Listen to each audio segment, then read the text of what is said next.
17 novembre a eu lieu un événement extrêmement important dans l'histoire de la Palestine. C'était le 17 novembre 1947, 12 jours exactement avant que n'ait lieu la fameuse adoption du plan de partage aux Nations Unies, et dans laquelle le siégeait d'ailleurs que très peu d'États, 57 États à l'époque, aujourd'hui nous sommes 192. Le 17 novembre 1947 se réunissaient Golda Meir, Meyerson, et le roi Abdallah de Jordanie, qui est un hachémite, et qui a fini par arriver donc, en Transjordanie, aidé par les Britanniques, parce qu'ils n'avaient pas de domaine à acquérir en tant que royaume. Le 17 novembre, entre donc le souverain hachémite et Golda Meir, avait eu l'organisation et la mise au point des derniers préparatifs pour le partage de la Palestine sans les Palestiniens entre la future entité sioniste et le royaume de Jordanie.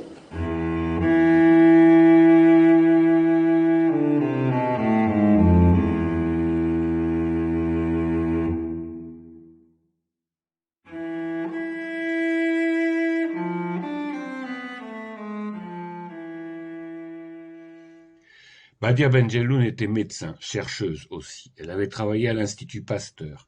Elle soignait encore récemment dans la campagne profonde de la Seine-et-Marne, car elle voulait garder le contact avec ce peuple rural où tant d'agriculteurs sont acculés au suicide et lui crier leur douleur de voir l'agriculture saccagée. Pour elle, c'était cette sous-France qui représentait la vraie France, celle qu'elle allait rejoindre tout naturellement sur les barricades des Gilets jaunes, cette France qu'elle souhaitait voir se marier avec cette non-France cantonnée dans des ghettos urbains. Dans sa jeunesse, Badia avait milité dans la clandestinité sous le régime d'un roi inique et traître à son peuple. Elle en avait gardé la blessure de voir certains de ses camarades disparus, d'autres amoindris par des années de répression et de torture. Jusqu'au bout, elle a voulu aider ses camarades blessés à pouvoir à nouveau regarder avec confiance les rayons du soleil de la vie. J'ai connu Badia Benjeloun au début de l'agression de l'OTAN contre la Libye, lors d'une réunion convoquée par des observateurs revenus de dessous les bombes. Son intervention était limpide. Ce n'était pas le moment de faire la liste des erreurs ou des crimes commis sous le régime Kadhafi. C'était celle de soutenir l'État libyen contre une agression extérieure. Principe central qu'elle allait pratiquer sans hésitation jusqu'à son dernier souffle. C'est à cette occasion que des participants à cette assemblée ont fondé le collectif Pas en notre nom pour interpeller les politiciens français, informer et manifester contre l'hypocrite droit de protéger, proclamé avec arrogance pour assassiner tout pays indépendant. Ce collectif allait poursuivre ses activités avec la guerre visant la Syrie.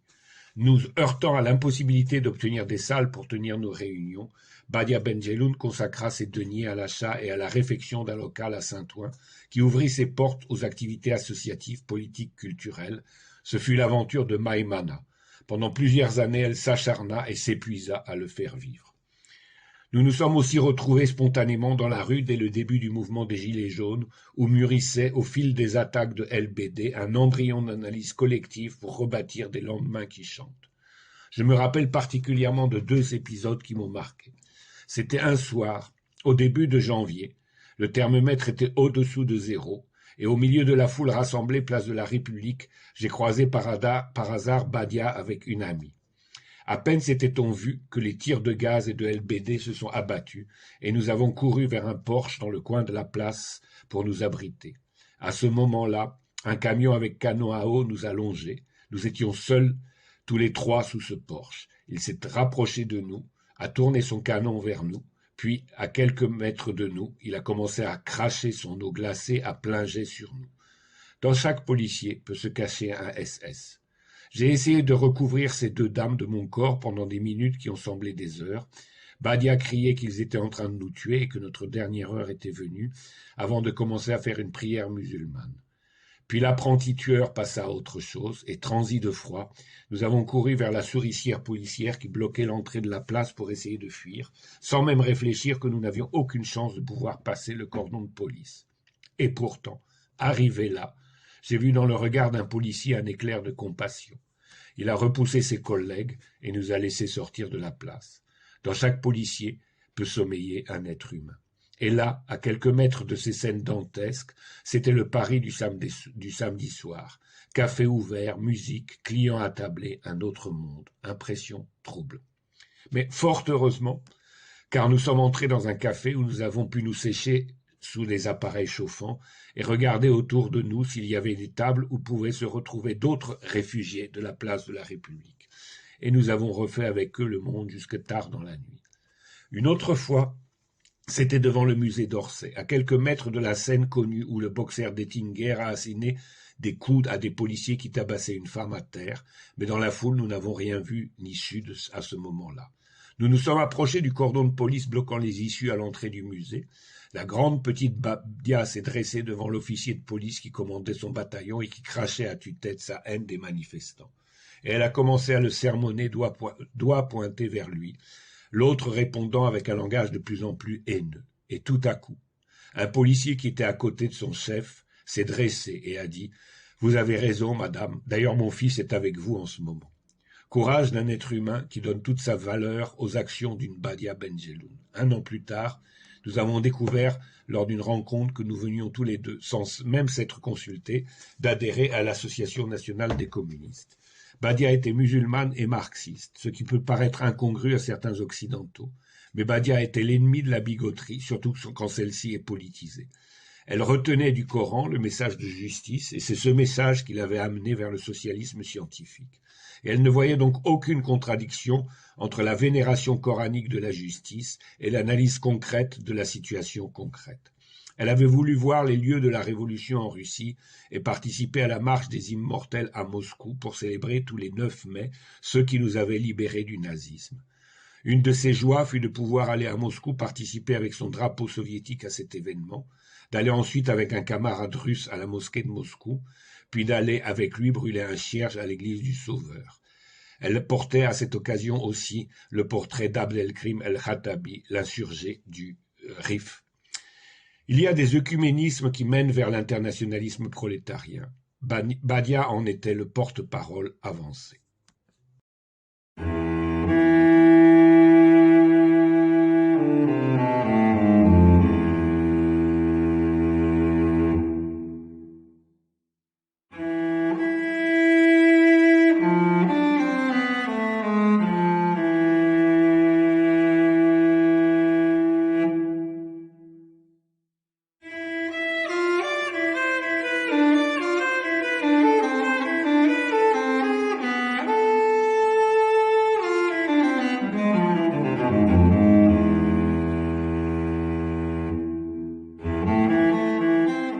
Je voudrais adresser un vibrant hommage à notre amie Badia Benjelloun, grande militante de toutes les causes, de la cause palestinienne, de la cause des Gilets jaunes, de la cause libyenne, de la cause syrienne, de toutes les injustices, contre les injustices. Badia, elle s'est toujours battue corps et âme, en fait, contre les injustices pour un monde meilleur, plus juste, plus beau, où il fait bon vivre. Je lui rends, tu nous manqueras, Badia, tu nous manqueras toujours, et je n'oublierai pas ta solidarité avec le peuple syrien lors de l'agression 2011 par hordes sauvages interposées qui ont été dépêchées en Syrie par des dizaines et voire des centaines de pays. Je n'oublierai pas tes positions absolument intransigeantes pour tous les peuples et pour la liberté et pour la justice. Je te souhaite de reposer en paix et puis d'être dans les plus beaux paradis où tu seras dans un monde meilleur, je l'espère. Et notre monde va vers un monde meilleur. Je te le rassure, je te l'assure, et toutes ces luttes porteront leurs fruits. Paix à ton âme. Avec Badia, ce sont beaucoup de rencontres sur la Palestine. Il y avait chez elle l'engagement politique, l'activisme, mais également la raison scientifique. Et en tant que médecin, elle voulait comprendre pourquoi le droit marchait si mal. Évidemment, elle sait très bien que les règles sont faites par les puissants, donc à leur service, et qu'ils entretiennent un système judiciaire faible, car ils redoutent les actions qui sont conduites par les activistes devant les tribunaux. Mais on a pu beaucoup poursuivre les discussions et notamment voir comment, à force d'agiter ces principes, ben, il en résultait quand même quelque chose, des vraies forces pour le droit dont chacun pouvait arriver à s'inspirer et comment également on pouvait utiliser ces outils qui n'étaient pas faits pour nous en les retournant en quelque sorte contre leur adversaire et en menant le terrain là où il l'attendait le moins. Voilà, et sur la Palestine, elle avait des idées très très claires avec lesquelles je suis entièrement d'accord sur la préexistence du peuple palestinien qui était un État et qui a ensuite été dissous finalement et qui existe toujours parce que c'est un peuple, c'est pas une invention. Voilà. Alors ces quelques mots, eh bien, je lui dis au revoir et elle restait avec nous. Son esprit est ici. On garde ce mélange de sa détermination politique, mais je dirais aussi de sa douceur, son humanisme comme médecin. Elle voulait que tout marche bien. Voilà. Ben écoute, on continue, Badia, là où tu es, on continue et d'autres continueront après nous. C'est avec tristesse que je vous envoie mon message pour participer à distance à cette séance d'hommage à Badia qui nous a quittés, mais c'est aussi un bonheur de penser à elle, à tout ce qu'elle nous a apporté de précieux. Et Badia reste parmi nous. Grâce à Benoît, que je remercie d'avoir soigneusement préparé l'édition du livre d'investigation, ces textes restent avec nous et c'est important parce que notre génération, enfin la mienne en tout cas, est à un tournant. Les uns s'en vont, les autres restent pour combien de temps et l'important, c'est de transmettre. J'ai toujours trouvé qu'il était vraiment important que la génération ancienne transmette bien son expérience à la génération nouvelle, apprendre de ce que nous avons vécu, de ce que nous avons pu réussir, aussi de nos erreurs, de ce qui a échoué, ne pas toujours recommencer à zéro les mêmes expériences, parce que la jeunesse aura vraiment bien besoin des enseignements de Badia dans ce monde que les règles du système entraînent vers la possibilité d'une nouvelle horreur. Et donc, voilà, je suis passé, vous parlez de l'avenir, je crois que ça illustre bien, Badia n'est plus là, elle est passée, mais elle nous parle de l'avenir, ce qu'elle nous dit nous parle et va nous aider dans nos combats présents et à venir au quotidien. Merci Badia, tu restes avec nous. Badia, une dame respectable, poète et écrivain, que j'ai rencontrée un jour sur les pavés de Paris lors d'une manifestation de soutien à la Palestine. C'était peut-être devant l'opéra. Puis nos chemins se sont croisés régulièrement lors de manifestations ou lors de conférences, en tout cas toujours pour dénoncer par exemple les injustices, l'agression américaine contre l'Irak, les injustices sociales. La lutte était sa nourriture et sa verve était aussi enragée que sa détestation de l'oppression. Lors des conférences auxquelles elle était conviée ou qu'elle organisait elle-même, elle attendait que chacun s'exprime avant de prendre la parole elle-même. Une parole sûre, directe, synthétique. Par exemple, je me souviendrai à l'université Al-Mustafa de Gennevilliers, fermée d'ailleurs depuis, où elle avait eu l'occasion de s'exprimer à plusieurs reprises. Aussi dans la salle qu'elle avait louée pour mettre au service de tous ceux et celles qui voulaient s'exprimer, du moment qu'ils ne s'opposaient pas à ses pensées politiques, philosophiques ou culturelles, bien qu'elle soit très ouverte à toute pensée.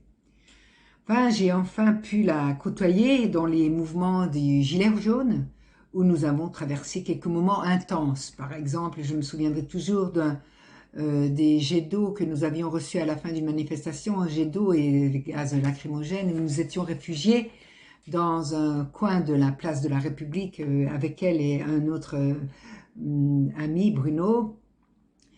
Enfin, je me souviendrai aussi de sa disponibilité généreuse, on va dire généreuse parce que je l'ai accompagnée à l'hôpital Salpêtrière le jour même où Jérôme Rodriguez, un on va dire des leaders des Gilets jaunes, a été éborgné. Je me souviendrai aussi qu'elle lui avait même offert un petit cadeau à l'occasion de cette rencontre qui était pour elle un moment opportun, important. Le rapide portrait que j'ai dressé d'elle retrace un bref moment de son parcours de lutte, car je ne l'ai rencontrée que trop tardivement.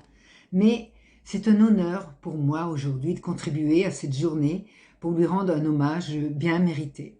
Je vous remercie et faisons une prière, un instant de recueillement pour l'âme de Badia, qui était aussi une croyante, une fervente croyante, comme beaucoup d'entre nous, parmi nous, des musulmans chrétiens.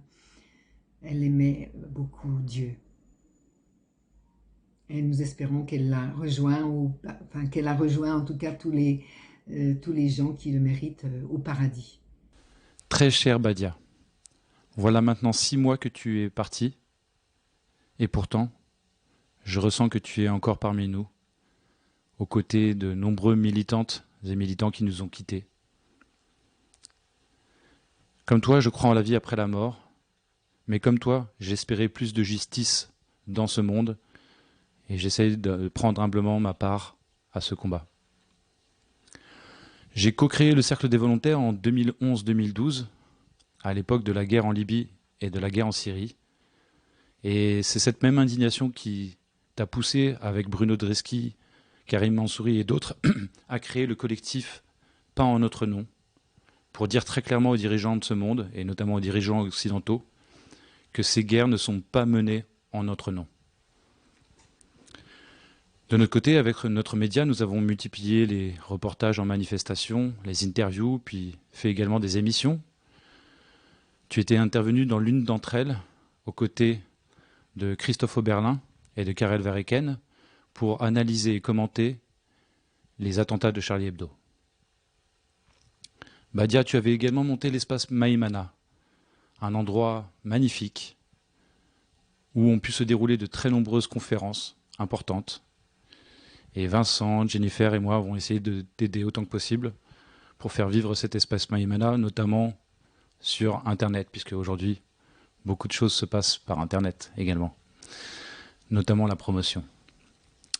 Badia, nous n'étions pas toujours d'accord sur tout, et tu me parlais franchement, comme si tu étais la mère de mes potes d'enfance. Tu me disais les choses franchement. Tu critiquais certaines de mes prises de position sans relâche. Et avec le temps, je dois bien dire que tu avais souvent raison.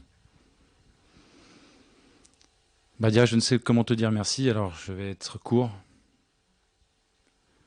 Je souhaite juste que tu reposes en paix. Et que tout ce pourquoi tu t'es battu advienne enfin sur terre, c'est-à-dire la justice entre les peuples et la fin de la guerre. Salut Badia. Bonjour à tous, salam alaikum. Je fais cette courte vidéo en hommage à Badia Benjeloun qui nous a quittés cette année, au printemps 2022. Alors malheureusement, je ne pourrai pas être avec vous le 8 octobre, étant en conférence ailleurs.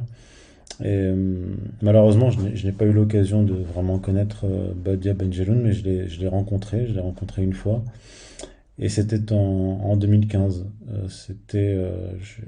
À son invitation, j'ai donné une conférence dans l'espace qu'elle animait sur à la fois mon premier ouvrage. Donc c'était la première fois que je donnais une conférence sur cet ouvrage.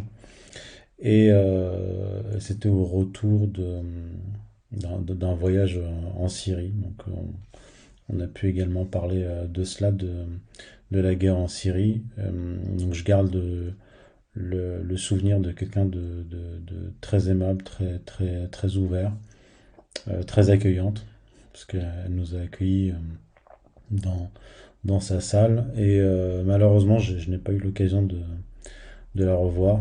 Donc, Allah yarhamha, et je présente mes condoléances à sa famille et ses proches. Voilà. Bonjour Badia. Je t'ai rencontré voilà maintenant une dizaine d'années, au début de la guerre contre la Syrie. Et j'ai beaucoup admiré pendant ces années ta perspicacité, ta lucidité, ta clairvoyance et ton humour aussi. Et d'ailleurs, tu as été vraiment de toutes les luttes pour les causes justes et nobles. Et maintenant, tu nous manques. J'espère que tu nous regardes de là où tu es. Une grande dame nous a quittés au terme d'une vie trop courte, mais bien remplie. Médecin allergologue, Badia Benjeloun défendait la santé publique menacée et était allergique à la guerre. Pas en notre nom, criait-elle à tous nos petits chefs belliqueux. La paix, disait-elle, est l'ennemi mortel des États-Unis. C'était un propos de circonstance. Intellectuelle, elle se consacrait à l'analyse de l'impérialisme, du colonialisme et de la mentalité coloniale, toujours vivace dans nos sociétés. Militante syndicale et politique, elle était présente sur tous les fronts. Elle était de tous les combats et de tous les mouvements populaires, qu'il s'agisse des Gilets jaunes, des luttes syndicales, de l'émancipation des peuples dressés contre l'oppression et l'arrogance. Badia aura défendu toutes les causes justes dans son pays natal et dans son pays d'adoption, mais aussi en Palestine, en Syrie, en Libye, au Mali, en Côte d'Ivoire et ailleurs. Assurément, le meilleur hommage que nous puissions lui rendre est de suivre son exemple. Qu'elle repose en paix, qu'elle repose en paix. Merci Badia. De la part de Jean-Pierre Page, ancien responsable des relations internationales de la CGT, et de Tamara Kunanayakam, ancien haut fonctionnaire des Nations Unies, diplomate sri-lankaise. Tamara et moi sommes effondrés face à la terrible nouvelle du décès de Badia Benjeloun. Certes, nous la savions très malade et à bout de ses forces, lucide sur elle-même comme sur la maladie, faisant comme toujours preuve d'un grand courage. Badia était une militante au sens noble du terme, plus qu'une rebelle, une révolutionnaire. Elle ne transigeait pas dans les batailles d'idées, elle était une internationaliste de chaque instant, avec toujours une pensée et une action à partager avec le combat de Georges Ibrahim Abdallah et avec celui de nos frères palestiniens. Badia était une femme d'une grande humanité, généreuse, attentive aux sentiments des autres, dans sa vie professionnelle comme dans celle qu'elle partageait avec ses amis. Elle savait l'exprimer à travers des poèmes d'une grande qualité. Badia, c'était tout cela et plus encore. Comment ne pas penser à elle très fort? Il nous reste à être dignes de ses combats et à les mener jusqu'au bout. À sa famille et à ses proches, nous adressons toute notre tendresse. Francis Arzalier et Pierre Normand pour l'Association nationale des communistes. En hommage à Badia Benjeloun. Au sein de l'Association nationale des communistes, Badia marquait naturellement sa différence. Médecin, femme, musulmane, sa personnalité singulière inspirait tout entière le respect. Ses convictions fortes, parfois très personnelles, nourrissaient les multiples combats qu'elle partageait avec tous ceux qui s'engageaient pour le bonheur commun. Nous n'oublierons pas que grâce à Badia, de nombreux débats organisés par le collectif communiste Polex ont pu se dérouler dans une salle de banlieue qui servait de temps à autre à des rencontres musulmanes. Badia nous a ainsi aidés à comprendre qu'une conviction religieuse pouvait très bien se concilier avec l'idéal révolutionnaire et anti-impérialiste. Ses interventions publiques étaient claires et carrées, riches d'une grande culture, d'une générosité et d'une histoire personnelle hors du commun, profondément internationaliste. Elle faisait partager un optimisme reposant sur l'affirmation, partout dans le monde, de la nécessité des luttes pour construire avec tous les opprimés, tous les démunis, l'avenir meilleur qui, pour elle, avait nom de socialisme et communisme. Nous avons perdu avec Badia une militante exceptionnelle. Badia se savait condamnée. Elle nous aura aussi donné une leçon de vie. Quand on vous dit qu'il y a eu un miracle israélien, en fait, malheureusement, il n'y a pas eu d'union au niveau des États arabes. Il n'y a jamais eu de David contre Goliath. Les futurs États sionistes étaient surarmés, disposaient de pratiquement 25 millions de dollars, alors que toutes les armées arabes n'avaient comme ressources financières que quelque chose qui ressemblait à 150 000 livres palestiniennes. Et sachant que le nombre de soldats engagés par les fameuses armées arabes n'excédait pas 35 000 soldats, dont la majorité n'était pas entraînée et n'avait pas de munitions. Seule une petite légion, la fameuse légion qui était dirigée dans la Transjordanie, dirigée par Globe Bacha, était à peu près entraînée, c'est-à-dire 4500 soldats. Et qui était entièrement dépendant sous commandement britannique. Sous commandement britannique et dépendant entièrement du Royaume-Uni, parce que, y compris au niveau de l'armement et des munitions.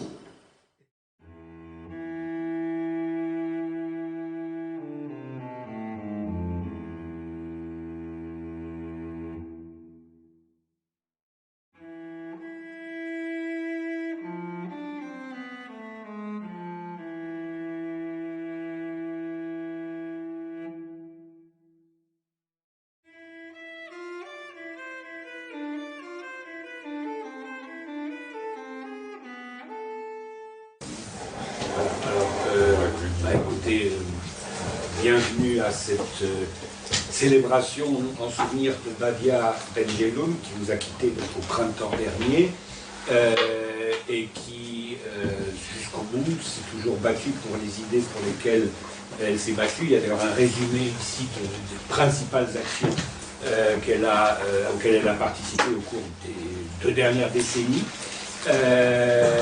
Ici, vous avez le livre que vous pouvez vous procurer à la sortie et qui est un essai choisi de ce qu'elle a pu rédiger, mais il y a énormément d'articles qui ne sont pas dans ce livre et auxquels vous pouvez avoir accès si vous regardez sur le site Badia Benjeloun dans la tribune de Rouge Midi.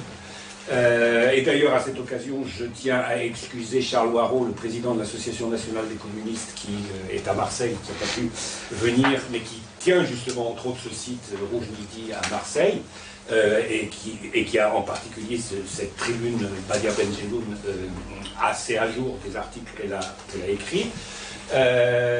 Donc voilà pour grosso modo ce qu'elle a fait. Ce que nous voudrions aussi faire, et je vous préviens que Francis Combes s'excuse de ne pas être présent. Lui, il dirige les éditions Manifeste, c'est un poète, et il voudrait éditer les poèmes de Badia Benjeloun, puisqu'elle a aussi été poète, et pas seulement activiste politique. Donc Francis Combes m'a d'abord prié de vous transmettre ses salutations et ses excuses, et aussi de lancer une souscription pour pouvoir éventuellement lancer l'édition de son poème. Donc si ça vous intéresse et si vous êtes prêt à souscrire, vous pouvez laisser à l'entrée vos coordonnées et ensuite on vous recontactera quand la souscription sera lancée. Voilà donc pour les choses qui sont un peu administratives. Donc beaucoup de personnes sont présentes, beaucoup de personnes sont excusées pour des raisons différentes. Certaines ne sont pas à Paris, voire pas même en France. Parce que en fait, Badia était une militante du quartier. Badia, on la connaissait, alors moi je la connaissais en tant que syndicaliste, mais également en tant que moi-même étant nationale des communistes. Elle s'était beaucoup investie aussi dans les Gilets jaunes, dans le mouvement des Gilets jaunes dans l'arrondissement, dans 18e en lutte, qui est donc un collectif d'habitants et de militants du quartier interprofessionnel qui se réunit ici régulièrement.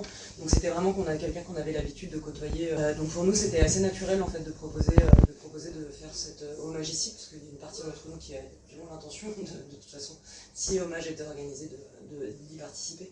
On a la chance d'avoir un espace, je pense que c'est logique en fait. Badia était une camarade quoi. Merci Victoire. C'est avec une certaine émotion que je suis là aujourd'hui. Il faudra excuser si je balbutie un petit peu, je peux en comprendre. D'abord, je tiens à remercier Bruno, tout particulièrement, qui n'était pas un frère de sang de Badia, mais un frère d'âme, et je le remercie beaucoup pour son soutien, pour tout ce qu'il a fait, pour tout ce qu'il fait. Je remercie toute l'assistance qui a bien voulu se déplacer. Bon, moi j'ai perdu une part de moi-même en perdant ma sœur. Elle n'est plus là, donc je n'ai pas chanté ses louanges. Je vais vous donner un petit descriptif de ce qu'elle a été en fait. Parce qu'il y a une part de sa vie que certainement vous ne connaissez pas. C'était pour moi une conseillère, une seconde mère, c'était une source d'affection. Elle m'a tout appris. Elle était visionnaire, d'une extrême sensibilité. D'ailleurs, ma mère l'a préférée par rapport à nous tous parce qu'elle la savait à fleur de peau. Et elle la savait très particulière et elle était précoce. Elle avait une culture qui était incroyable. Et sa précocité lui causait beaucoup d'animosité par rapport à son entourage. Et vous savez certaines anecdotes.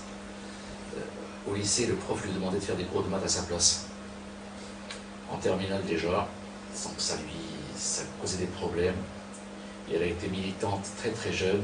Elle collait des affiches dans le lycée avec une copine à elle, je m'en souviens. Elle a été exclue. Les affiches révolutionnaires, c'était dans les années 70. C'était un lycée qui était fréquenté par la fille du général Oufkir. Bon, elle avait une culture qui était terrible, elle parlait elle avait appris le grec et le latin. Moi j'ai grandi dans ces luttes. Hein. Je me rappelle que je travaillais dans son bureau Et il y avait derrière moi une bibliothèque où il y avait tous les bouquins de Lénine et de Marx. Elle était encore au lycée. Elle était du centre culturel soviétique de Rabat. Et pour tout vous dire l'anecdote, malheureusement, ce centre culturel soviétique à la chute de l'URSS est devenu un McDonald's. C'est triste à dire, mais c'est la vérité. Située à l'avenue du Prince Moulay-Abdallah, Rabat,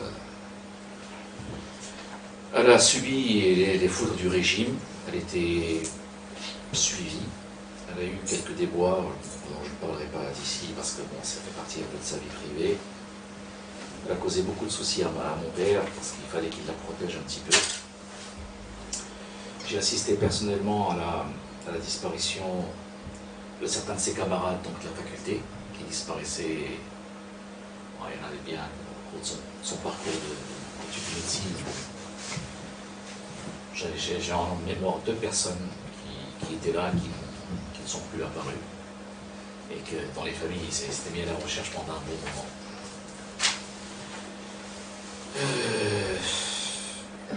Elle a eu beaucoup de débords aussi en faisant ses études de médecine et à la faculté. Et elle était la première au concours d'internat. Elle était passée de loin, donc le second, et ça elle faisait beaucoup d'ombre aux gens. Même les chefs de service ne voulaient pas la prendre dans son service à elle, dans leur service. Bon, elle a eu finalement l'opportunité de faire de la réanimation médicale et chirurgicale. Elle a dû quitter le Maroc parce qu'il y avait des déboires et ça devenait vraiment problématique pour elle. Et pour nous aussi, enfin pour mes parents, qui se faisaient beaucoup de soucis pour elle et qui étaient... Donc son militantisme ne date pas c'est vraiment de son adolescence. Elle était comme ça. Bon, c'est vrai que au niveau de la famille, j'avais des cousins qui étaient aussi un petit peu comme ça. J'avais un cousin particulièrement qui était effectivement de gauche, qui était communiste, et quoique on est issu d'un milieu bourgeois, pour tout vous dire, et qui avait quitté le Maroc pour... il s'était installé à Genève pour... il a arrêté son lycée, il est parti à Genève, donc il a poursuivi ses études là-bas. Donc elle était visionnaire, elle voyait les choses, d'ailleurs je me rappelle, elle a voulu visiter la série déjà en 2006-2008, parce qu'elle me disait qu'elle voyait que le pays allait s'effondrer, elle voyait qu'il allait y avoir une guerre civile, qu'ils allaient être attaqués par tout le monde. Bon, elle a toujours lutté contre le néolibéralisme destructeur de la nature, des peuples, des civilisations, des cultures. Et anti-impérialiste, c'est clair, contre l'hégémonie, l'arrogance et la suffisance américaine qui va se manifester encore aujourd'hui, et qu'il est question de continuer ce combat. Pour vous rappeler, donc les USA ont toujours été en guerre. Depuis leur création en 1776, je crois qu'ils ont eu uniquement une vingtaine d'années sans conflit. Hein, uniquement à partir d'une vingtaine d'années sans conflit. Et là, ce qu'on vit actuellement, c'est la transition que je voulais faire, et c'est un petit peu c'était le sujet de discussion avec elle lors de sa maladie. C'est une maladie qu'elle a eue qui était très violente. Et pour tout vous dire, qui pour moi était assez suspecte. Parce que bon, je suis en train de faire des investigations, malheureusement, c'était d'une violence assez inouïe, et qui était étonnante. Bon, alors ce qu'on vit actuellement, pour faire de la transition, ce que vit le monde actuellement, franchement, c'est un conflit mondial. C'est un conflit mondial que les États-Unis mènent par procuration contre une Russie qu'on qualifie de pays, disons, envahisseur, mais en fait, l'extension de l'OTAN, les provocations perpétuelles, l'armement de tous les pays de bloc de l'Est, ça a toujours été une provocation. Les États-Unis pour étendre leur intérêt. C'est un empire qui est en fin de course, et tout ça, c'est tout ce qui se passe actuellement. Il faut bien comprendre que c'est dans l'intérêt exclusif des Américains. Et ce qui est incompréhensible un petit peu, c'est qu'il n'y a pas de prise de conscience de l'Europe par rapport à tout ça. Et de l'alignement donc, de toute l'Europe sur la politique américaine aveugle. On se pose des questions pourquoi. Bon, j'ai quelques éléments de réponse qui sont personnels. Et il faut bien comprendre que ce qu'on est en train de vivre, à mon sens, et à ce qu'elle disait elle, on est dans un tournant de l'histoire.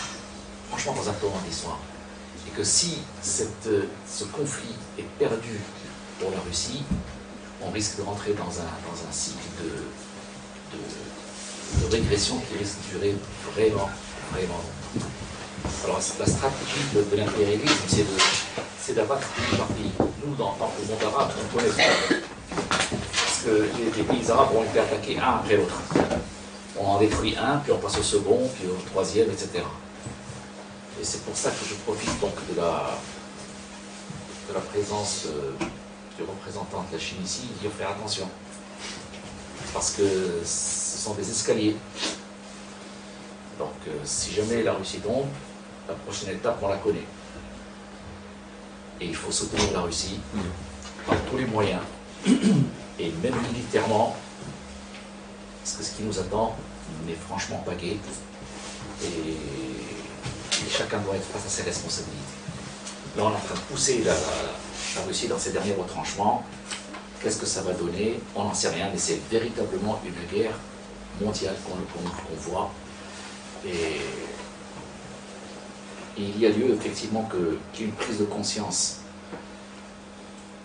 disons, à l'échelle européenne, de ce qui se passe. Parce que les Américains, qu'est-ce qu'ils ont réussi? À détruire, en fait, l'Ukraine, ça c'est clair. La Russie subit des dommages. L'Allemagne, économiquement, est à plat. L'euro est en train de s'effondrer. Donc tout ça est au bénéfice des Ricains. Les choses sont très claires. Pourquoi est-ce que le pouvoir politique ici en Europe est aligné sur les Américains? Est-ce qu'ils sont pris par, disons, les secrets individuels au niveau de la classe politique pour suivre cette ligne? Quelle est la problématique? Mais c'est franchement contre l'intérêt de l'Europe ce qui se passe. Bon, je ne suis pas là en train de justifier l'invasion de la Russie et de l'Ukraine par la Russie, mais il y a eu des provocations, il y a eu la Russie n'est pas intervenue comme ça. Et il faut comprendre que l'intérêt de l'Europe n'est pas de s'aligner avec les Américains du tout. Et que franchement, on assiste à une destruction de l'Europe, et tout ça au bénéfice des Américains, qui sont en train donc de changer aussi donc ils ont l'armement des pays de l'Est, ils vont imposer de nouvelles normes, tout ça c'est au profit de l'industrie militaire de l'impérialisme. Voilà ce que j'avais à dire. Merci Anis. On voit qu'il a la foudre de Badia. On a affaire à des militants qui sont bien au courant de la situation, crois-moi. Je remercie Fawzi qui est parmi nous, parce que là j'avais justement commencé comment j'ai connu Badia. En 2011, je revenais de Libye, sous les bombardements. On était tout seuls, pas nombreux, à essayer de militer ardemment pour dire voilà ce qui se passe. On va démocratiser les pays avec des bombes. Vous vous rendez compte? On revient à l'histoire. Qu'est-ce qui se passe? Et Badia nous a rejoints. Et c'est là que nous avons reconnu dans cette personne une transparence, une sincérité. Et vous allez voir même avec la vidéo-projection qu'on va vous faire passer sur la conférence qu'elle a faite sur la Palestine, elle ne tournait pas autour du pot. Ce n'était pas une hypocrite. C'était pas une politicienne, elle allait au fond des choses. Et c'est ça qui nous a beaucoup plu. Et c'est ça qui nous a entraînés, motivés.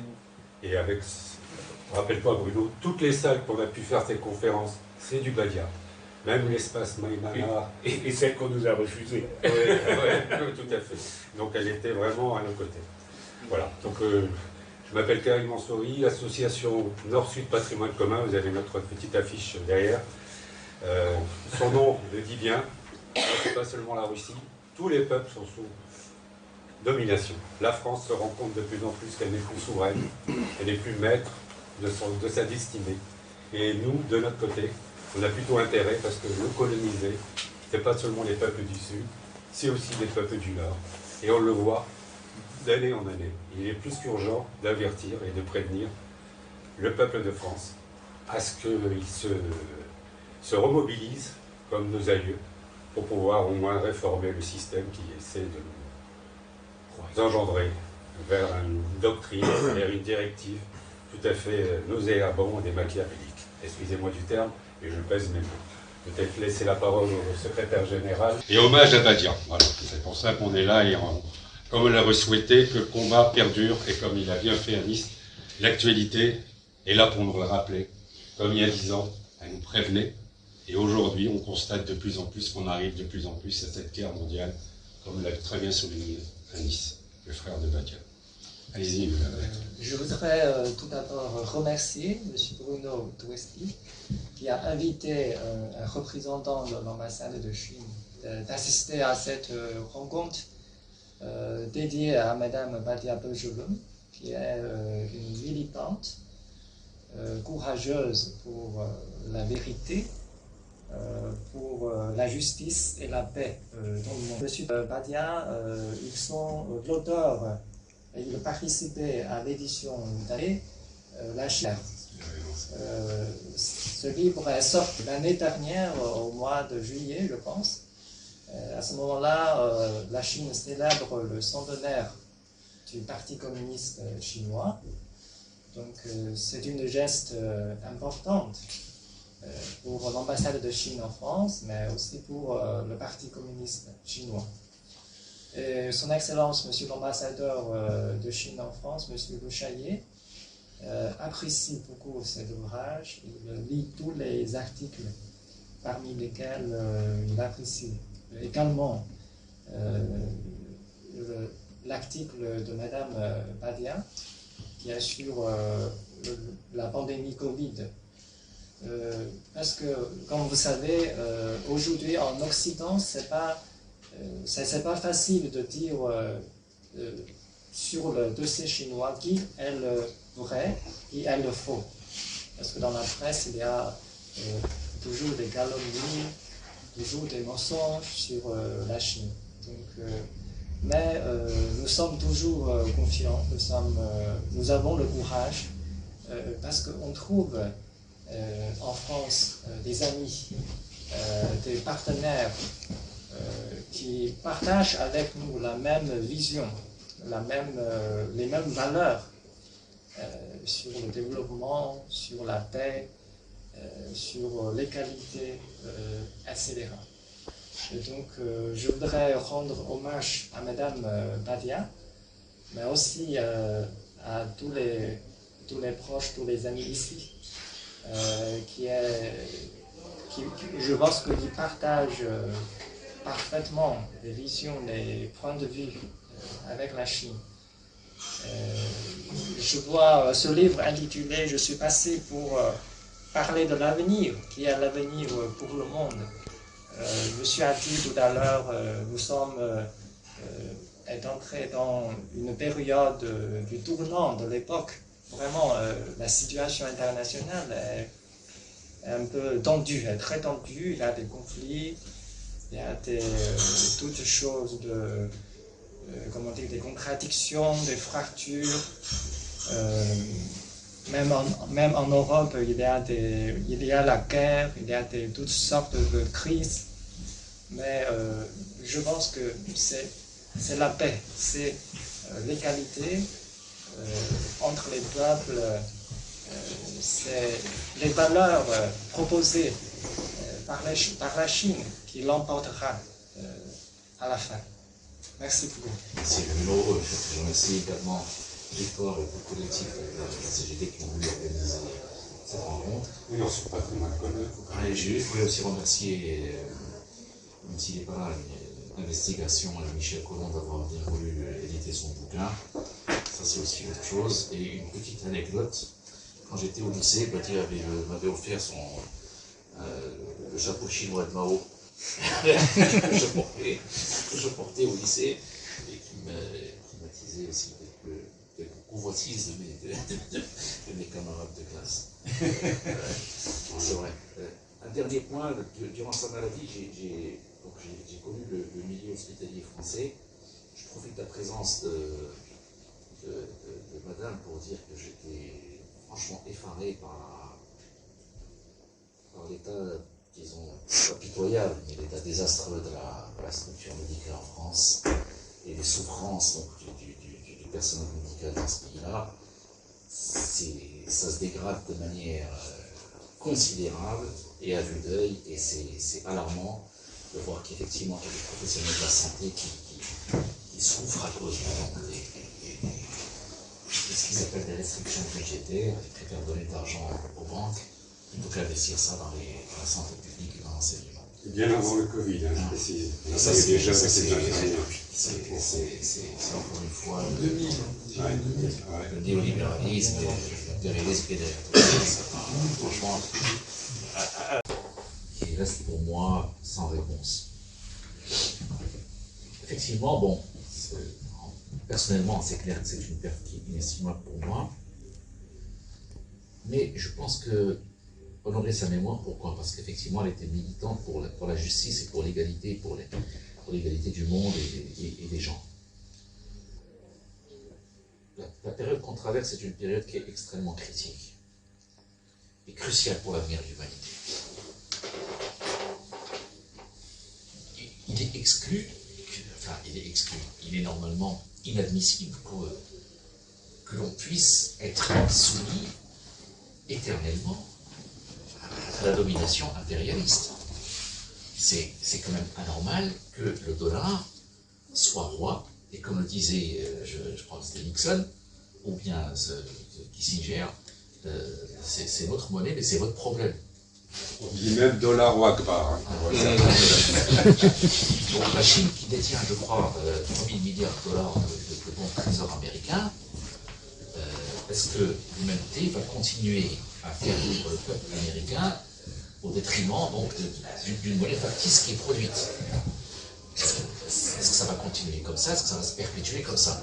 La dédollarisation qui est en train de se faire de par le monde, bon, par la Russie, par les échanges, etc., c'est le nerf de la guerre. C'est le nerf de la guerre actuellement. C'est pas l'une des véritables problématiques mondiales, enfin, pour les Américains, c'est la dédollarisation des échanges commerciaux. Et je pense que la Chine a un rôle à jouer actuellement. Qu'elle maintienne, disons, de façon indirecte. Bon, c'est clair que les deux économies sont liées, etc. Mais la Chine a l'avantage de pouvoir se rabattre sur son marché intérieur, c'est une vérité, et maintenir de manière, disons, même, c'est un soutien, pas un soutien, mais c'est un maintien du bout des lèvres de l'économie américaine. Je pense qu'il faut réfléchir là-dessus. Je pense qu'il faut peut-être accélérer le processus. C'est clair que bon, la Chine opte pour les longues marches. Voilà, c'est une tradition qui est extrêmement réfléchie, posée, pleine de sagesse, pleine de spiritualité, qui ne veut pas enclencher de manœuvres qui soient brutales, etc. C'est que le processus est enclenché et qu'il doit y avoir une certaine équité mondiale. Et il faudrait aussi que les peuples vivent en fonction de leurs propres ressources, et pas que les peuples vivent au détriment des autres. Et que le pétrodollar, il y a lieu en fait le dollar a été disons, en Bretton Woods, il était lié à l'or, maintenant il a été déconnecté donc de Bretton Woods en 72, tout ça. Donc depuis, c'est la planche à billets qui travaille, et nous, en tant que tiers-mondistes, on connaît le problème, parce que en tant que pays du tiers-monde, votre monnaie est liée à une monnaie étrangère, et ils peuvent jouer avec comme ils veulent. Ils fluctuent avec les produits, le prix des matières premières, en fonction de leur monnaie, en fonction du marché mondial. Donc le prix du cacao est déterminé à Londres, le prix du cuivre est déterminé à Londres, en dollars. Il faudrait que ça cesse, c'est la vérité, il faudrait que ça s'arrête. Il faudrait quand même que les peuples vivent de leurs propres moyens de production. Ici en Europe, effectivement, il y a un flux migratoire qui est extrêmement important. Il y a en Europe, c'est un pays de transit, l'Algérie aussi, tous les mouvements donc, migratoires d'Afrique. Mais ces gens-ci viennent en Europe, c'est pourquoi? Parce que, en fait, ils dictatures qui sont installées là-bas par les pays impérialistes, et c'est des gens qui ne profitent pas de la richesse de leur pays. Quand on voit le Nigeria, par exemple, qui est un grand producteur de pétrole et de gaz, et qu'on voit la vitesse de la population, ça ne peut pas durer. Je pense que la Chine, effectivement, joue un rôle en Afrique, mais pourquoi ce processus n'est pas accéléré? Et ce que je vais vous dire de Badia, c'était une militante et une féministe. Je l'ai connue au moment des mouvements des Gilets jaunes, tout au début, quand nous montions devant les CRS, et on s'est pris de lacrymo, on s'est pris des coups de matraque. Ah bon, hein, des gros jets d'eau aussi. Des gros jets d'eau. Mais, et après, je l'ai suivi au mouvement de la RATP à Béliard, à Bichat, pour la fermeture de l'hôpital. Je trouvais que c'était une femme extraordinaire par rapport au temps de son âge, qui avait, par rapport à son pays, j'ai du mal à parler quand même, vraiment. C'est juste, qui s'est battue. Elle m'a raconté une anecdote quand elle était médecin-chercheuse et qu'on lui avait mis des bâtons dans les roues pour... Elle devait avoir ce poste-là et on l'a opprimée pour pas qu'elle n'ait ce poste-là. Voilà, je vous remercie pour l'hommage que vous lui donnez parce que moi, elle me manque beaucoup. En tout cas, merci. Comment j'ai connu Badia? En 2011, je revenais de Libye, sous les bombardements. On était tout seuls, pas nombreux, à essayer de militer ardemment pour dire voilà ce qui se passe. On va démocratiser les pays avec des bombes. Vous vous rendez compte? On revient à l'histoire. Qu'est-ce qui se passe? Et Badia nous a rejoints. Et c'est là que nous avons reconnu dans cette personne une transparence, une sincérité. Et vous allez voir même avec la vidéo-projection qu'on va vous faire passer sur la conférence qu'elle a faite sur la Palestine, elle ne tournait pas autour du pot. C'était pas une hypocrite, c'était pas une politicienne. Elle allait au fond des choses. Et c'est ça qui nous a beaucoup plu.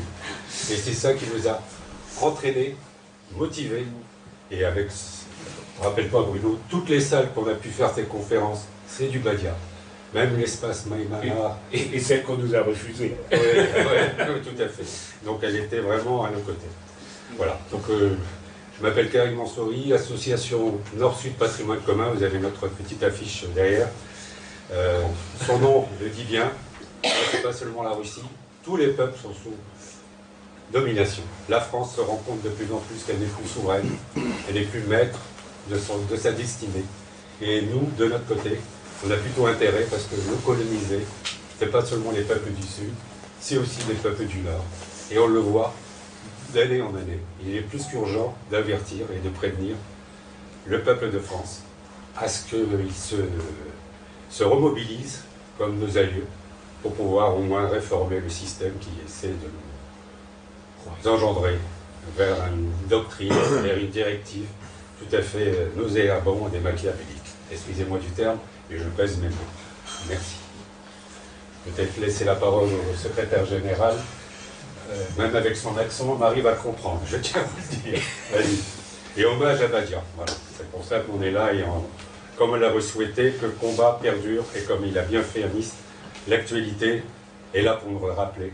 Comme il y a 10 ans, elle nous prévenait. Et aujourd'hui, on constate de plus en plus qu'on arrive de plus en plus à cette guerre mondiale, comme l'a très bien souligné à Nice. Mais voilà, alors Jean-Louis Bignon, je suis connu comme auteur, comme tailleur de la livre également. Et j'ai connu Badia dans les années 2011, je crois, à l'époque où je vivais au Venezuela, au temps de notre bien-aimé Chavez. Et quand je venais ici à Paris, je manifestais avec elle pour la cause palestinienne, pour la cause syrienne. Et c'était vraiment un plaisir de manifester avec elle et de l'accompagner. Et j'ai aussi pu juger de son humour et de sa bonne humeur qu'elle avait. Je me rappelle quand nous avions été invités par des amis syriens à une certaine époque à faire un repas ensemble. Ouais. Tout à fait. Avec la fête de l'Aïd. Voilà, c'est ça, exactement. Exactement. Et alors, bon, je rebondirai sur ce que a dit notre frère. Nous sommes un peu pessimistes aujourd'hui en considérant ce qui se passe dans le monde, mais je dirais que les États-Unis sont en train de perdre complètement aujourd'hui. Comme je l'avais déjà écrit à l'époque où j'étais au Venezuela, et je dirigeais le Centre bolivarien d'études d'analyse stratégique, déjà l'empire yankee est en train de s'effondrer. Ça fait longtemps qu'ils n'ont plus les moyens de soutenir leur programme militaire et stratégique. Le F-35 est un exemple, c'est une catastrophe. Et aujourd'hui, ils sont en train de perdre sur tous les terrains. Et bon, ici en Europe, nous avons actuellement une campagne de calomnie, de diffamation contre la Russie, contre la Chine, contre l'Iran. Et il est important pour nous tous de ne pas nous laisser prendre par ces campagnes de diffamation et de calomnie contre ces pays. La Russie est présente en Afrique et dans tout le continent africain, d'où elle a éjecté les colonialistes et néocolonialistes. La Chine également est présente dans le monde sur tous les terrains. Je ne sais pas, oui, malheureusement, j'ai pris... Et tu as toujours la belle voix. J'ai toujours la belle voix, oui. Merci. Voilà, ben, je crois que j'ai dit tout ce que je voulais dire. Et donc, un dernier hommage à Badia, et comme nous disons chez nous, musulmans, qu'Allah soit satisfait d'elle. Et même pour les catholiques, et même pour les catholiques également. Et toutes les religions. Pour tous les combattants de la lutte anti-impérialiste. Les bouddhistes et tout ça, elle était toujours... Exactement. Tahia Badia. Voilà. Tahia Badia. Voilà. Nos amis, ils en parlent déjà, l'intitulé de nos luttes. Certains l'ont résumé en lutte anticoloniale. Moi, je dirais anti-impérialisme. Et surtout, avec son visage actuel, le libéralisme sauvage, qui a actuellement, surtout pour nous les Palestiniens, le visage sioniste, qui agresse les Palestiniens, mais aussi agresse les autres. Donc, de là, je souhaite faire sourire notre ami Badia qui nous écoute. Nous allons continuer tes combats, juste. Tes combats sont les nôtres. Repose et continue en paix dans ta nouvelle vie de Barzakh, sous la terre. Et je présente mes condoléances à sa famille, à son fils. Non, c'est important. Badia aimait la couleur du soleil, et ce n'est pas par hasard. Le soleil éclaire pour mettre à jour ce que dissimule la noirceur de la nuit. Là où il y a plus de lumière, l'ombre est plus noire, disait Goethe. Badia rejoint Dar al-Haq, la maison de vérité, la maison de la vérité suprême. Elle a choisi de consacrer, de vouer sa vie, l'essentiel de son œuvre terrestre, à fissurer l'acier fondu sur notre histoire, notre mémoire, notre réalité quotidienne, pour ainsi libérer les présents et passés recomposés, enrobés de mensonges, par les ingrédients de l'injustice que sont l'imposture, la fausseté, la vérité étouffée, la propagande, la ruse, la tromperie, la falsification, l'hypocrisie, le plagiat, les canulars, la fraude, l'escroquerie, l'inexactitude, le camouflage, le leurre, les menteurs qu'on achète, les asphyxies d'hypocrisie, voilà.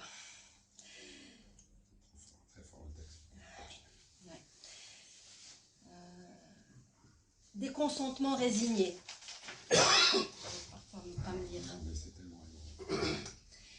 Contre toutes ces injustices, ces contre-vérités, elle a usé de tous les moyens et outils de l'intelligence dont elle a été dotée par le très juste. Sa parole, sa clairvoyance enrobée souvent dans des formules mathématiques dont elle chérissait l'usage, y compris dans la confidence de ses émotions. Elle a analysé, décortiqué, tissé le fil caché des tentacules dévastatrices de l'humanité en zoomant, dézoomant sous le microscope du chercheur de vérité. Elle n'a pas souhaité changer le monde, mais comme nous l'a enseigné notre socle commun, éveiller les consciences individuelles en extrayant du sarcophage du mensonge la réalité, la vérité, pour laisser germer, s'enraciner et grandir, pour exister humainement, pour défier, pour construire, car chacun de nous est signe, Eya, dans la vie. Chacun de nous est destiné à un particulier accomplissement dans la vie. Nous ne sommes pas des accidents ou des inutiles dans ce monde. Nous sommes des directions, des responsabilités. Nous avons à vouloir ce qui est individuellement voulu pour nous. Notre vouloir n'est pas inféodé à la violence de l'argent. Badira n'a jamais baissé les bras, laissé sa plume ou le bitume. Badira a résisté dans ce monde de vivants médiocres qui se méfient les uns des autres, se haïssent les uns les autres. Dans ce monde clos, de punition, de vengeance, de barreaux, de prison, Badia a donné au monde ce qui lui permet de vivre, ce qui l'empêche de s'asphyxier. Une parole de vérité. Tu n'as pas lâché ta mission, car en toi est imprégné que du mensonge le vrai demeure toujours le maître.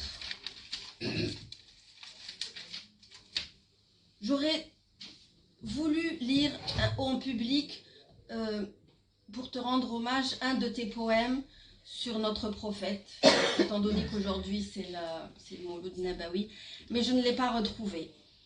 Je vais lire ce que ma chère Badira a écrit vers la fin de son séjour sur terre. À l'heure où blanchissent les roses, rutiles les cerises, je resterai. Veillant sur la fougère dorée et la neige non encore chue, je resterai. Voilé dans la beauté du cœur du jour, celui qui déborde de la lumière inédite, je resterai. Rumi avait dit, si tout ce qui vous entoure semble sombre, regardez à nouveau, vous êtes peut-être la lumière. Merci à celui qui fait et qui défait, crée toutes choses. Nous avoir donné une Badira, sa Badira. Merci de nous avoir permis de la croiser. Merci de nous avoir permis de partager avec elle. Merci de nous avoir fait aimer la vie avec elle. Merci à toi, Badira, d'avoir accompli ta mission jusqu'au bout. Merci pour la sincérité désintéressée, ton mépris du profit. Pour finir, je vais lire un passage d'un livre trouvé par hasard, peut-être par terre, au pied d'un arbre, mais certainement pas par hasard. Le monde ne changera que quand nous changerons. Il est nous et indéfiniment il nous ressemble. Pour l'instant, c'est un monde de terre sèche. Il y aura un brin d'herbe quand vous serez devenu brin d'herbe, ou alors laissez tout crever. Les démoniaques des pouvoirs ont ce qu'il faut dans l'arsenal pour une gigantesque épouvante, une gigantesque mort. Sachez qu'il y a l'arme du refus. Le refus est une arme spirituelle. Si le refus engendre autour de vous la violence, effacez-vous. Mais ensuite, revenez au refus. Revenez inlassablement au refus. Ce qui ainsi sera obtenu l'aura été par la seule véritable et insurpassable force, celle de l'esprit. Que vos gains soient exclusivement ceux de l'esprit. Pour être ce monstre phagocytaire qu'elle est, la société a besoin de soumission. Opposez-lui l'insoumission de l'esprit. La violence est impuissante devant la détermination de l'esprit. Ce que vous n'admettez pas, dites-le par le refus. Ce que vous n'admettez pas, transformez-le par le refus. Si vous n'êtes pas heureux, c'est qu'ils ont tort. Si votre vie n'est pas ce que vous désiriez qu'elle fût, c'est qu'ils ont fait des erreurs. Faites-leur réparer leurs erreurs par le refus. Leurs règles d'aujourd'hui ne sont ni les seules, ni forcément les meilleures. Changez ces règles par le refus. Et que ce soit égalisation et paix que souhaite votre refus. Extrait Louis Calafert, l'homme vivant. Je peux témoigner, parce que j'ai toujours été sincère et j'ai toujours dit ce que je pensais. On te connaît. Souvent, peut-être certains considèrent cela un peu violent, mais bon, après c'est ma façon de penser. Je peux témoigner de son engagement anticolonial. je peux témoigner que c'est quelqu'un qui a toujours été engagé pour des valeurs de droit et de justice, puisque on s'est croisés, nos chemins se sont toujours croisés dans ces luttes-là. Même si parfois on a eu des divergences, Bruno s'en rappelle certainement, mais des petites, comme ça se passe partout. Heureusement d'ailleurs, ce qui démontre qu'il y a quand même des débats contradictoires au sein de la famille anticoloniale en France. Voilà. Je suis aussi commissaire paritaire à la CGT Duc, ce qui ne me permet pas parfois de m'exprimer sur certains éléments. Et je pense que notre syndicat, la Confédération, doit s'engager davantage dans les luttes anticoloniales et dénoncer un peu ce qui se passe dans cet espace un peu mondial. Tu l'as bien résumé. Je voulais aussi juste dire qu'on n'a pas le droit de laisser tomber ces combats. On est malheureusement, au jour d'aujourd'hui, appelé à les soutenir et à les mener, parce qu'il n'y a pas d'autre choix. C'est notre avenir, c'est l'avenir de nos enfants. Surtout quand tu disais la destruction des services publics, il n'y a pas que la santé, tous les services publics. L'éducation nationale, il y a tout. L'énergie. Je vous remercie et je suis vraiment désolé, je dois justement rejoindre un des combats. Un grand merci, voilà, d'être venu. Je vous remercie. Luis Fernando Basurto Carrillo. Chers camarades, c'est avec une grande tristesse que tu nous apprends le décès de Badia Benjeloun, médecin et militante anti-impérialiste, et l'hommage programmé ce 8 octobre à Paris. Cette tristesse est bien la mienne, une très grande tristesse, très sincèrement. Ce samedi, je serai de tout cœur avec vous. Je suis dans ma patrie chérie, mon grand Pérou, et plus de 11 000 kilomètres et 13 heures de vol en liaison sans escale me séparent de Paris et de vous. L'événement contre l'ingérence impérialiste française au Mali du 4 juin 2012 à l'AGK à Paris avec Aminata Traoré, ex-ministre du Mali, Badia Benjeloun, Mireille France Fanon Mendes France et moi-même, dont tu te rappelles une référence, reste toujours l'un de mes meilleurs souvenirs avec Badia. Le plus grand hommage que nous rendons à Badia et à tous nos camarades partis consiste à continuer les combats. Nos combats pour l'émancipation de l'humanité, des hommes, des femmes, des enfants, des jeunes et des personnes âgées, de tous les opprimés exploités de toute notre humanité, si maltraités pour l'émancipation sociale et nationale des peuples opprimés et néocolonisés. Contre les impérialismes pour l'émancipation de tous les exploités, méprisés et dominés du monde. Badia reste dans nos cœurs et son parcours est un paradigme pour nous tous. Ginette S. Candrani. Hommage à Badia Benjeloun.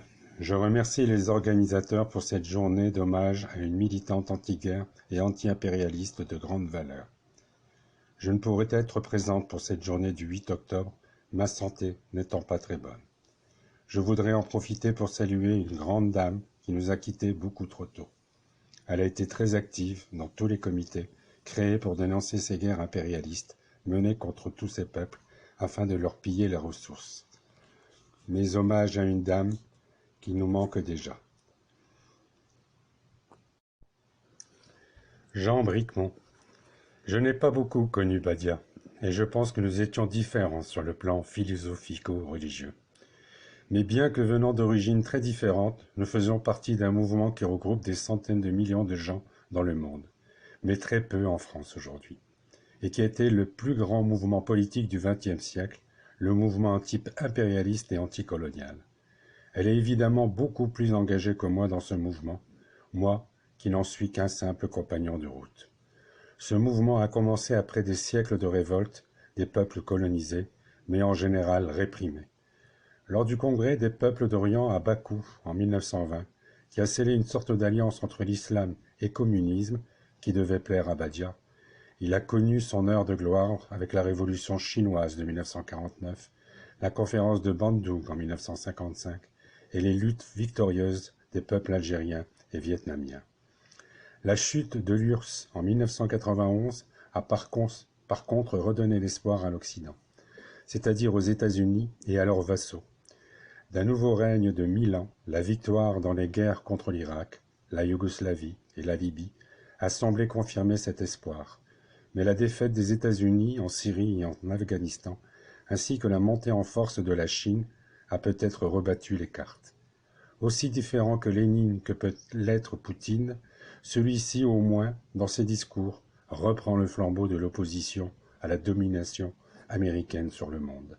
Le refus de l'immense majorité de la population mondiale d'appliquer les sanctions américaines à la Russie suite au conflit en Ukraine, les récentes tentatives d'indépendance en Amérique latine et en Afrique, ainsi que la volonté de la Chine de s'opposer résolument aux manœuvres américaines à Taïwan, donnent à cette opposition de nouvelles forces.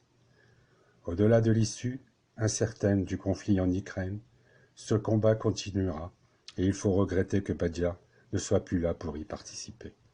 Elle, qui s'était battue avec tant d'énergie dans le ventre de la bête, c'est-à-dire au cœur du monde occidental.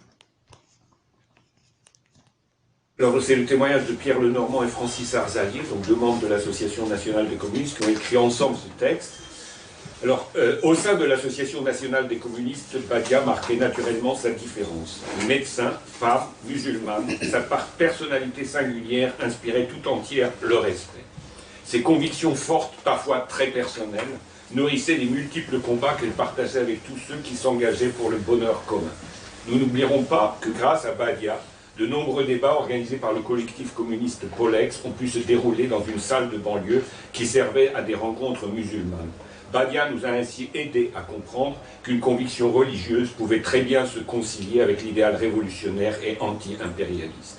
Ses interventions publiques étaient claires et carrées, riches d'une grande culture, d'une générosité et d'une histoire personnelle hors du commun.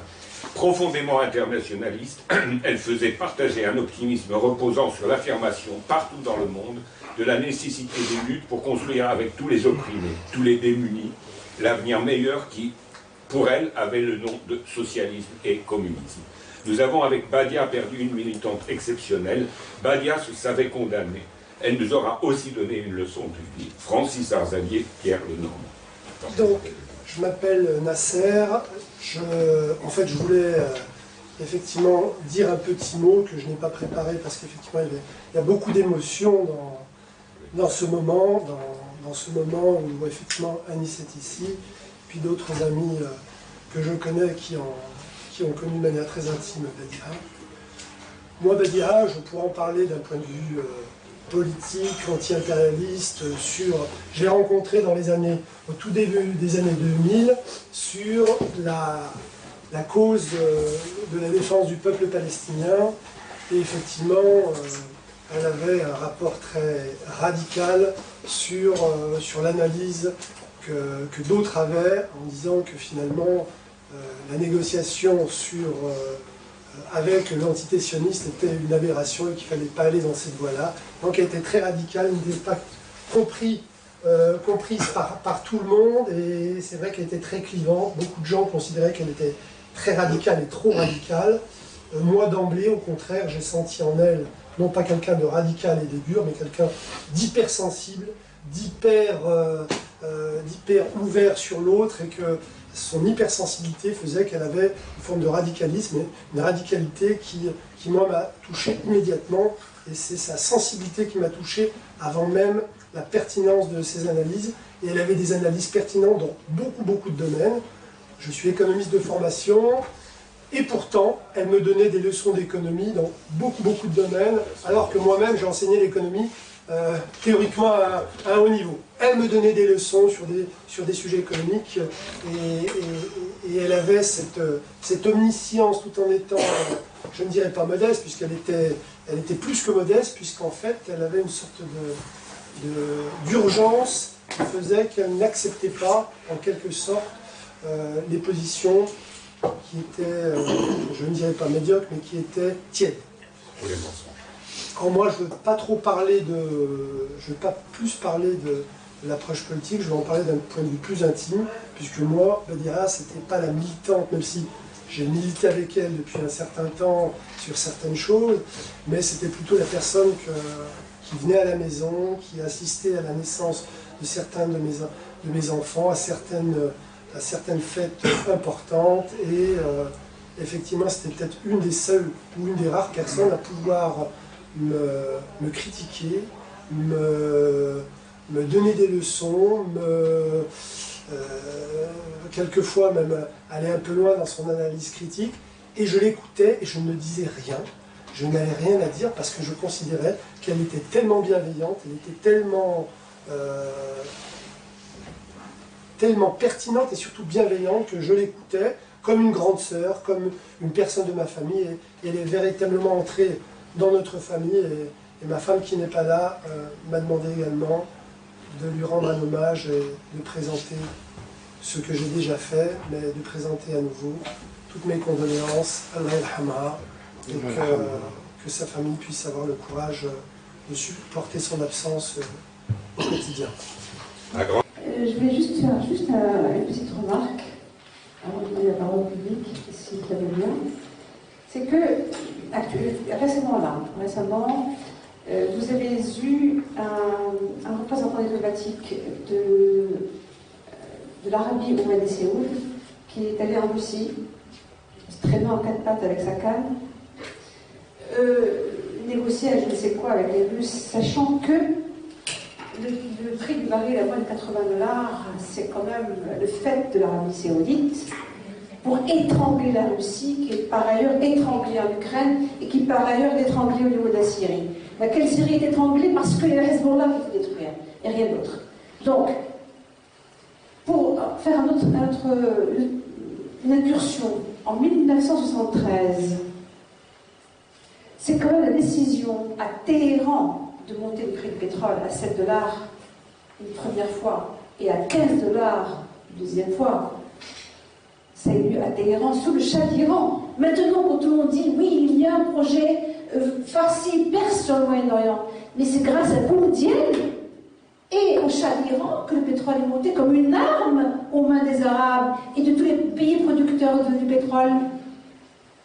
À se demander même comment, finalement, même si la révolution islamique a eu lieu sur Khomeini, comment est-ce que le Shah d'Iran n'a pas été puni par l'Occident pour ce fait d'armes qu'il a accompli en 1973? Et aujourd'hui, on nous dit qu'il y a un projet iranien sur le Moyen-Orient. L'Iran n'a jamais envoyé quiconque, depuis des décennies et des décennies. L'Iran est minoritaire, les chiites sont 250 millions pour 1 milliard. Il y a de la marge, hein. Il y a 1 milliard 300 millions de sunnites, pardon. Et une fois arrivé à la révolution minoritaire, justement, ça c'est juste la chose. Ils n'acceptent que le consensus arabe. Sur la Palestine, ils ont pris le sommet historique de Khartoum, il y avait Nasser, Boumediene, Bourguiba, Faisal. Ils ont dit voilà votre plateforme, c'est la nôtre. Ils ne font rien d'autre. Ils ne disent pas on veut la paix. Non.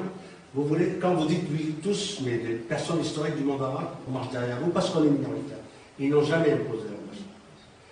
Hezbollah est entré en Syrie, la 12e partie prenante. Après le Moujahidine Khalq même.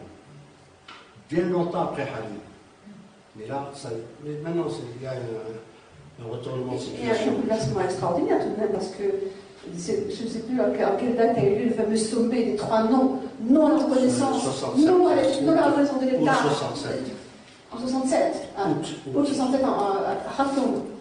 C'est la position de l'Iran actuellement. Et aujourd'hui, ça devient la position de l'Iran. Non à la reconnaissance, non à la négociation, rien à voir avec Israël. Aujourd'hui, c'est la position de l'Iran. Et nous, qu'est-ce qu'on nous a laissé? Qu'est-ce qu'on nous a laissé? Quand on essaie de faire une campagne de boycott, on taxe d'antisémite. Notre devoir, c'est effectivement de propager cette histoire de boycott. Effectivement, nous qui sommes citoyens ici et ailleurs et consommateurs. Non, il y a tel produit. Est-ce que c'est oui. Ah, tu vas le mettre. Ça, c'est de la pédagogie, ça? C'est de la pédagogie. Ah, oui, c'est bon que ça soit enregistré. J'espère bien que c'est de la pédagogie. Je pense que c'est en train de pratiquer. Et d'ailleurs, ils ressentent tellement bien les effets des campagnes de boycott qui sont menées partout dans le monde, qu'ils sont obligés de changer, m'a-t-on dit, leur boycott. Il y a une campagne pour boycotter la Grande-Bretagne. Je veux que vous l'envoyez pour signer. Je ne sais pas le responsable. Rencontre. Je vais t'envoyer. Je lui envoie, je vous envoie, si elle a vos adresses. Il y a une dernière chose que je voudrais dire avant de laisser la parole au public, c'est que cette histoire de crise du leadership au niveau arabe, Elle fabriquait toutes pièces de l'Occident. Hein. Et puis quand un leader apparaît et s'élève, tout ce qu'on fait, c'est qu'on l'assassine. Et pas que dans le monde arabe, d'ailleurs. Hein. En Amérique latine, c'est la même chose. On ne sait pas comment elle est morte. Yasser Arafat, on ne sait pas comment elle est aussi, comment elle est morte. Thomas Sankara, on ne sait pas comment elle est morte. Hugo Chavez. À chaque fois qu'un leader apparaît pour fédérer, eh bien, on l'assassine, tout simplement.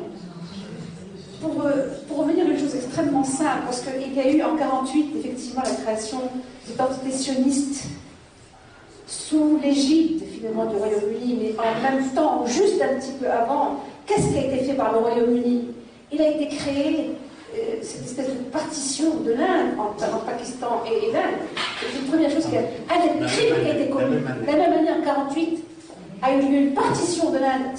Ça aurait été une puissance subcontinentale énorme s'il n'y a pas eu, parce qu'il y a eu des millions et des millions de morts lors de cette séparation-là. C'est ça que sont capables de faire les Britanniques dans le monde. Ils ont fait cette chose-là, mais ils ont fait quelque chose de préalable, de très important. Ils ont créé une tradition inventée, celle du grand moufti de Jérusalem. Ça n'a jamais existé avant, que les Britanniques ne créent cette fonction et y mettent le fameux Hajj Amin Hosseini, qui disposait des biens du Waqf, qui sont des biens considérables. Et alors que le pouvoir a toujours été aux mains des khalifs, là, nous avons quelqu'un qui est versé dans la science islamique, qui est capable d'interpréter le Coran, certes, et de faire l'exégèse. Il supervise le travail de législateur.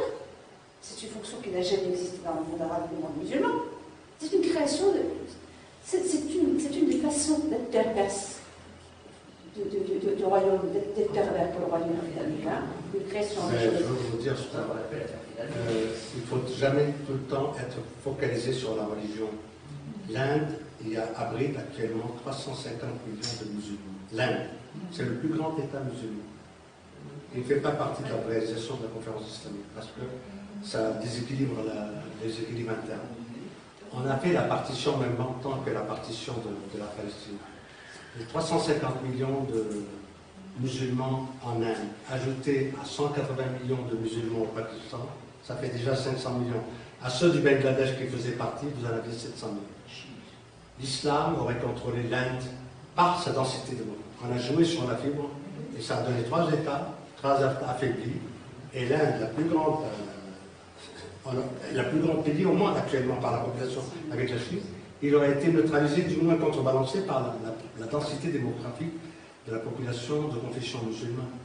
On a joué la carte de la religion et les gens, ils foncent droit dans le mur et c'est parti comme ça. Cela dit, les dérives de l'instrumentalisation de la religion musulmane ont été catastrophiques pour nous. L'Inde, c'était le meilleur allié des États arabes, Nasser et tout ça. Ils ont implosé le Commonwealth au moment de la guerre de Suez. On leur a démoli gratuitement. Des Bouddhas. Mais tout le monde ne peut pas être wahhabi. Il y a des Bouddhas qui sont là peut-être avant l'islam, certainement le bouddhisme, mais après, et en plus, il n'est pas dans ta zone, il est ailleurs. Ça a fait quoi? Ça a aligné. Le meilleur allié actuellement en Asie d'Israël, c'est l'Inde.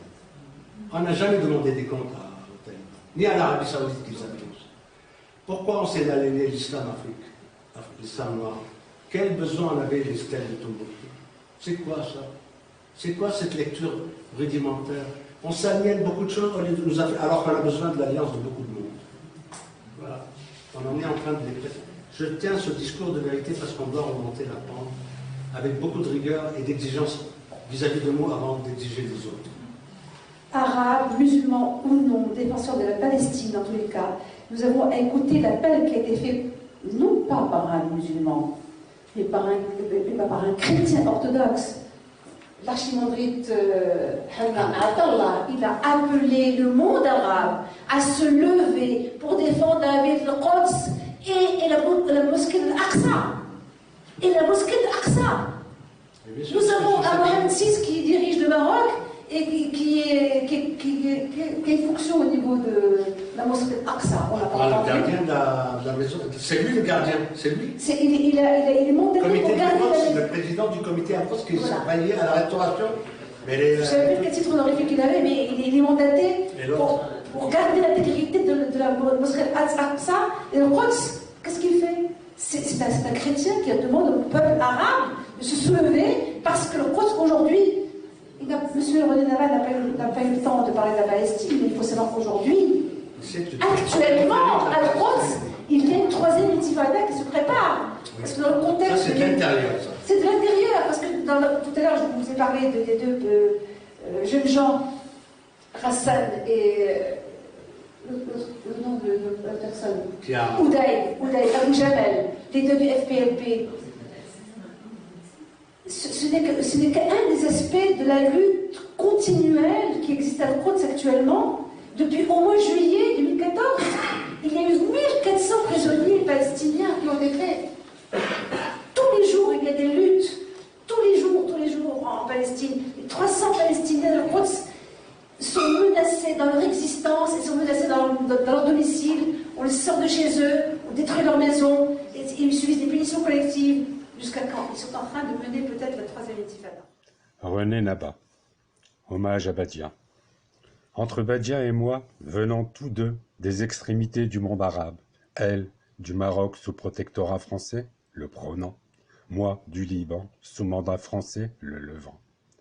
La jonction a été immédiate, instantanée, dans une belle convergence de lutte en France, au sein de l'un des centres majeurs de production des valeurs intellectuelles et économiques du monde occidental. À l'arrière-plan d'une culture de métissage culturel et de brassage humain, où se conjuguaient l'islam et la chrétienté. Biculturalisme franco-arabe sur fond de rapport colonial entre oppresseurs et opprimés, exploiteurs et exploités. Une jonction qui a scellé dans l'ordre symbolique le dépassement des clivages ethnico-religieux dans lequel l'hémisphère occidental veut maintenir son flanc sud, perpétuant ainsi sa balkanisation et partant sa soumission permanente. L'expression de notre engagement politique s'est faite en langue française, pour la simple raison que la langue française, maîtrisée, est une langue accessible à l'opinion occidentale. Un des principaux champs de bataille de la conquête de l'opinion internationale. La langue française a été aussi, tout à la fois, notre territoire d'exil et notre arme de combat. C'est dans cette langue-là, qui est une langue universelle, que nous avons mené notre combat pour la dignité humaine et l'égalité entre les hommes, particulièrement la restauration des droits nationaux du peuple palestinien. Le biculturalisme est une richesse, un être à culture unique et un être hémiplégique. Tout un plan de la culture politique de l'hémisphère sud de son cerveau lui échappe. Médecin, Badia possédait en outre une vaste culture politique et une plume moins non incisive. Pour les délices de ses admirateurs et le supplice de ses détracteurs. Badia, enfin au nom prédestiné, portait bien son nom. Badia en arabe, Badira, signifie merveilleuse. El Badiara était effectivement une merveille.